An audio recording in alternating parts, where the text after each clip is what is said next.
بلشنا بقطاف الزيتون بس السنة زيتوناتي منن كتير حاملين. بكل الأحوال رح أخدهم على المعصرة وهونيك بنشوف شو بدنا نعمل.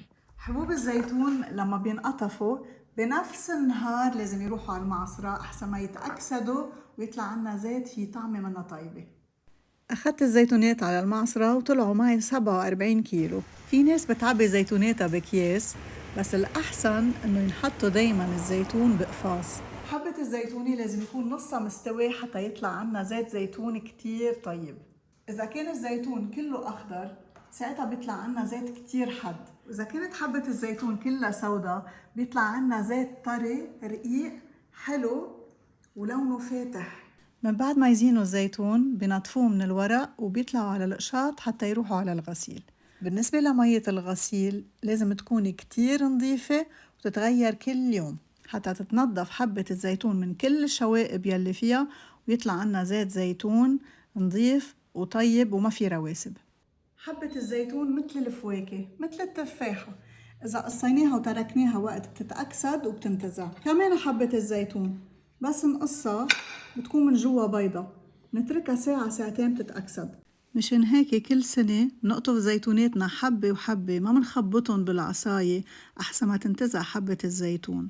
من بعد ما نقطف زيتوناتنا بنفس النهار قبل ما تتأكسد الحبة بناخدن على المعصرة، وتحديداً هيدي المعصرة يلي هي بزين يلي عندها زيت اسمه زيفو زين اكسترا فيرجن اوليف اويل، لأنه بيستخدموا طريقتين، أو الطريقة القديمة على الحجر أو الطريقة بالتقنية الحديثة لاستخراج زيت الزيتون على البارد يلي هي الكلوزد سيستم، تقنية مغلقة ما بتتعرض فيها حبة الزيتون للأكسدة، وهيك بيطلع عنا زيت زيتون معصور على البارد ما بيتعرض أبدا لحرارة عالية، هيك بحافظ على كل خصائصه وعلى كل الفيتامينات وعلى النكهة والطعمة تبع حبة الزيتون.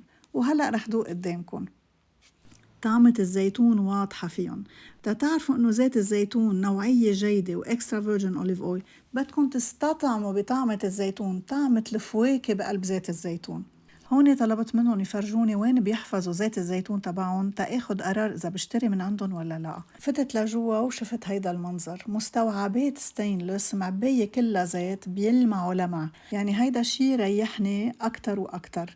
ليه؟ لأنه زيت الزيتون لازم ينحفظ بعيد عن الحرارة وبعيد كمان عن الضوء، ومستوعبات ستينلس هن الخيار الأنسب لحفظ الزيت.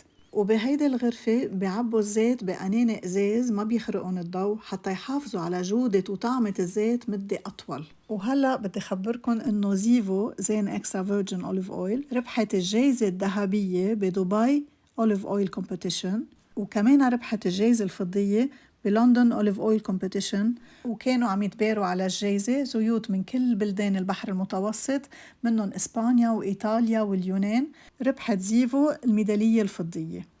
بصراحة يعني فخر لإلنا بلبنان. من بعد ما خلصنا البرمي أصر صاحب المعصرة إنه يدوقني زيت الزيتون مع اللبنة البلدية، يعني أطيب كومبينيشن مع بعضهم ما بيصير أطيب من هيك.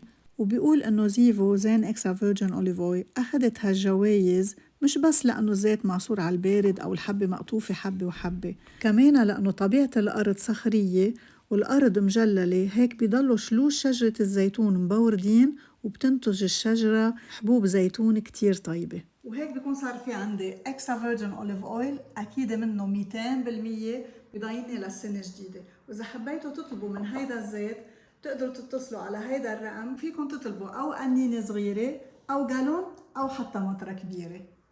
وما بننسى شو نفس بالطبخ. I love you all.